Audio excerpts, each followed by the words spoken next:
এ মেয়ে একদম লক্ষ্মী না, না ঘরের কাজ পারে, কালো, না গঠন ভালো, না দেখতে ভালো, শিক্ষা সংস্কৃতি তো কোনো বালাই নেই।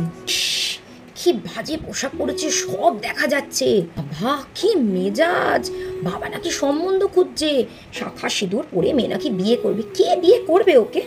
ইস, এটি কিরকম ফাটা ফাটা দাগ, বা শাড়িটাও পরেছে নাভির নিচে, কি বাজে লাগছে দেখতে।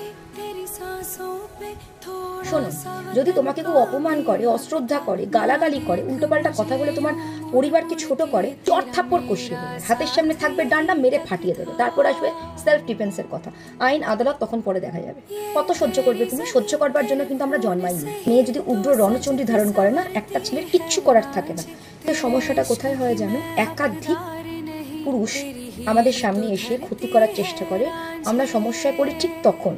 আর সেই জায়গা থেকে আমাদের প্রোটেক্ট করতে হবে নিজেদেরকে। মেয়েরা খুব ভালো করেই জানো যে আমাদের শরীরের ভেতরটা কতটা জটিল, আমাদের অঙ্গ প্রত্যঙ্গগুলো, আমাদের শরীরের কিছু বডি পার্টস আমাদের এতটা সেন্সিটিভ যে এই জিনিসগুলো বলে বোঝানোর নয়। আর কাকে বোঝাবে? যে ধর্ষক তাকে বোঝাবে, যে হাজব্যান্ড বা যে প্রেমিক গায়ে হাত তুলছে তাকে বোঝাবে।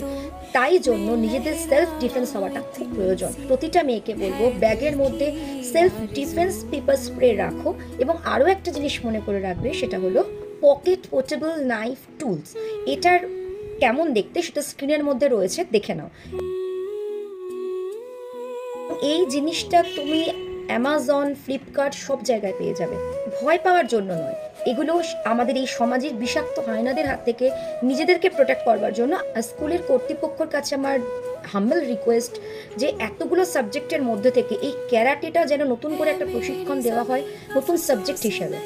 এবং আইন এবং প্রশিক্ষণের কাছেও আমার হাম্বল রিকোয়েস্ট এটা যে দেখুন, যেগুলো আমরা দেখতে পাচ্ছি, যেগুলো আমরা জানতে পাচ্ছি, সেগুলোতে আমরা প্রতিবাদ করছি, সোচ্চার করছি। কোনো কোনো ঘটনা আমাদের অজানাই থেকে যাচ্ছে। একটা অনুরোধ যে যদি কোনো মেয়ে আপনাদের সাহায্য চায়, তো সেগুলোতে একটু পাশে দাঁড়িয়ে সহযোগিতা করবার চেষ্টা করবেন।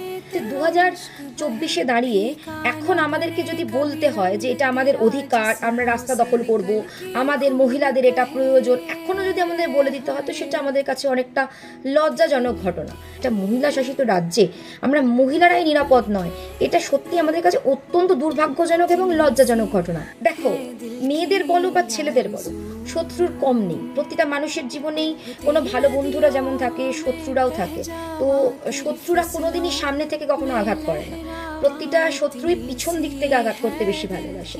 তো সেটা মেয়ে হোক বা ছেলে হোক, যেই হোক না কেন, সামনাসামনি যদি তুমি দেখো কেউ আঘাত করতে আসছে, তুমি সেটাকে আটকাতে পারবে। কিন্তু যদি পিছন দিক থেকে কেউ ছুরি মারতে চায়, তাহলে সেটা যদি তুমি দেখতে না পারো, তাহলে সেটা কিন্তু আঘাতটা অনেক বেশি গুরুতর আঘাত হবে এবং বিপজ্জনক। তো বি কেয়ারফুল।